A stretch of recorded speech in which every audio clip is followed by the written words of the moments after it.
Hi, I'm Dave with Caliber Equipment. What I'd like to do today is take a couple of minutes and try to answer a few questions, those that we get a lot of out in the field and calls into the office when it comes to sweeping equipment, whether it's a walk-behind sweeper, a compact rider, or a large rider. All mechanical sweeping machines all have certain things in common, and the big part what we found is how do I properly adjust the main broom or the side broom, what should it look like as it wears, and how to get the best performance.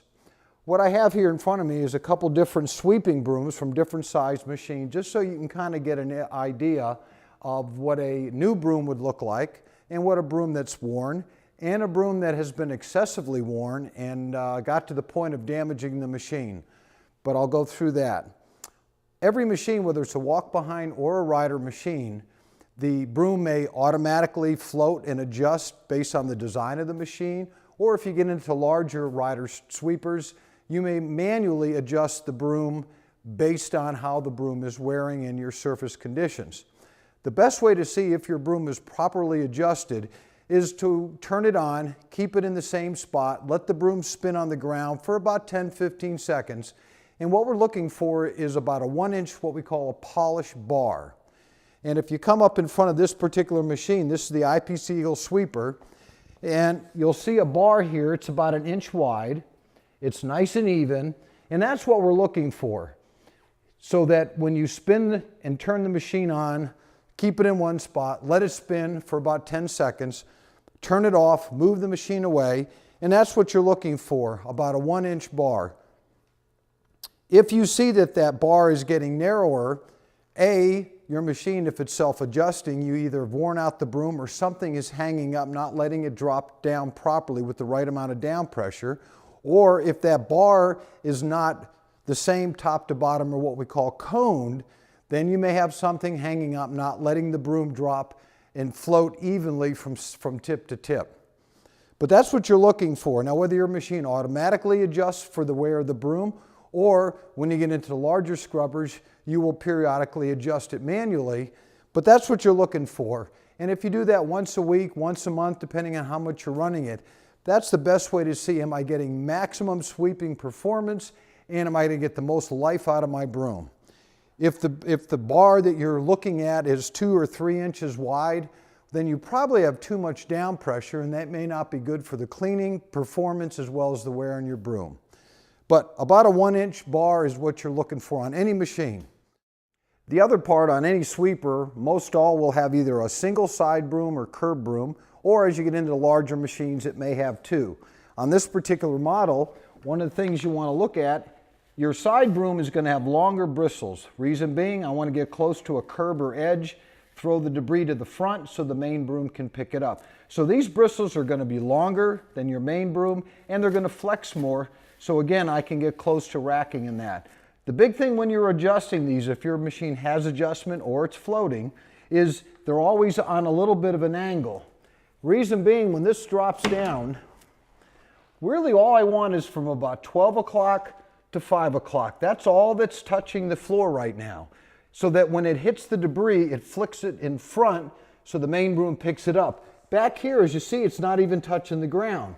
And that's the perfect adjustment for a curb broom. 12 o'clock to 5 o'clock, and as it wears, it'll go down closer and closer.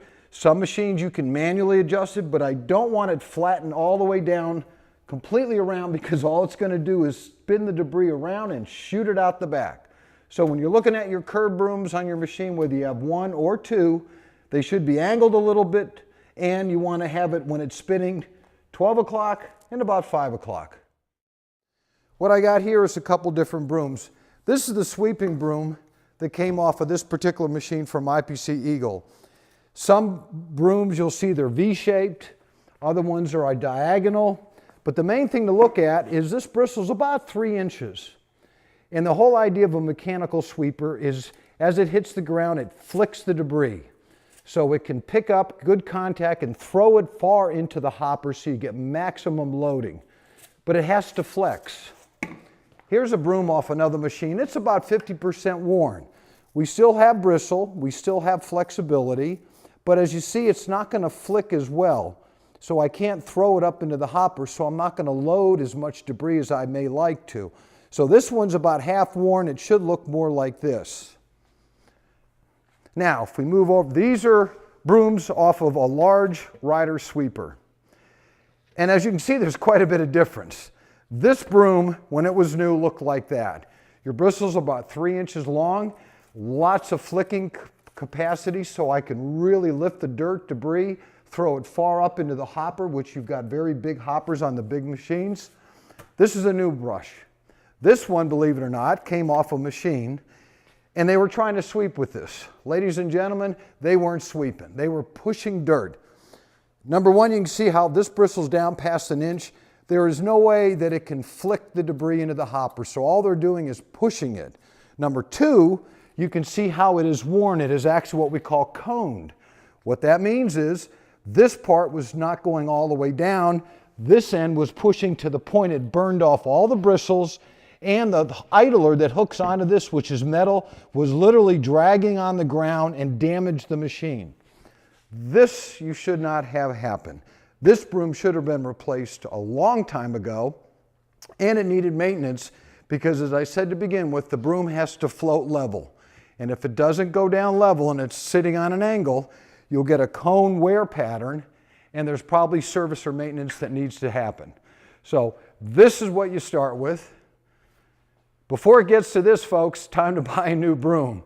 But on any of these, what you're looking for is about a 1 to 1.5 inch bar mark on your floor. That's how you can tell, do I properly have it adjusted, and is it floating evenly, or does my machine need maintenance? So whether it's a walk-behind sweeper, a small compact rider, or into the large machines, the principle is still the same on any mechanical sweeper. I need bristle. I've got to flick the debris to make good contact and throw it deep into the hopper. When it gets like this, you're not really doing the job. Hope that helps answer some questions. Anything else, any other questions, give us a call. Caliber Equipment, 888-550-0945. And thanks for watching.